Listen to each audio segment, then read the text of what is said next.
ভারতের সঙ্গে সুসম্পর্ক চাইছেন বাংলাদেশের সেনাপ্রধান জেনারেল ওয়াকারুজ্জামান। বাংলাদেশের জন্য ভারত গুরুত্বপূর্ণ প্রতিবেশী। অনেক বিষয়ে ভারতের ওপর নির্ভরশীল বাংলাদেশ। বাংলাদেশের প্রথম সারির সংবাদ মাধ্যমকে দেওয়া এক সাক্ষাৎকারে এই অভিমত ব্যক্ত করেন বাংলাদেশের সেনাপ্রধান।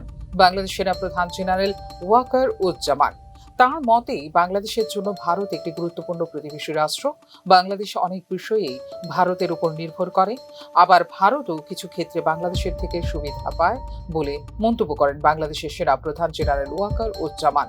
এক্ষেত্রে বাংলাদেশের সেনাপ্রধানের কথায় এটা একটা দেওয়া নেওয়ার সম্পর্ক, পারস্পরিক বোঝাপড়ার মাধ্যমে এগিয়ে যাবে সম্পর্ক বলে আশা প্রকাশ করেছেন তিনি। জেনারেল ওয়াকারের বক্তব্য, বাংলাদেশের প্রতিবেশীদের সঙ্গে এমন কিছু করবে না যা সেই প্রতিবেশী রাষ্ট্রের কৌশলগত স্বার্থের পরিপন্থী। প্রতিবেশী রাষ্ট্রগুলিও যাতে তা বিবেচনা করে এবং বাংলাদেশের স্বার্থের পরিপন্থী কিছু না করে তার কথাও উল্লেখ করেন তিনি।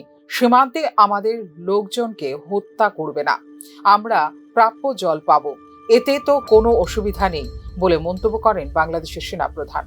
উল্লেখ করা যেতে পারে, শেখ হাসিনা সরকারের পতনের পর থেকে বাংলাদেশের সঙ্গে কূটনৈতিক সম্পর্কে টানাপোড়েন তৈরি হয়েছে ভারতের।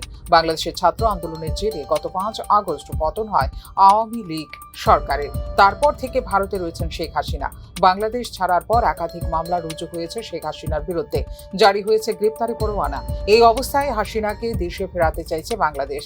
পাশাপাশি হাসিনা সরকারের পতনের পর সেদেশে সংখ্যালঘুদের উপর অত্যাচারের বেশ কিছু অভিযোগ উঠে এসেছে, তা নিয়ে মুখ খুলেছে ভারতও। যদিও সংখ্যালঘুরা নিরাপদেই রয়েছেন বলে দাবি বাংলাদেশের অন্তর্বর্তী সরকারের। সম্প্রতি সন্ন্যাসী চিন্ময় কৃষ্ণ দাসকে গ্রেপ্তার করেছে বাংলাদেশ পুলিশ।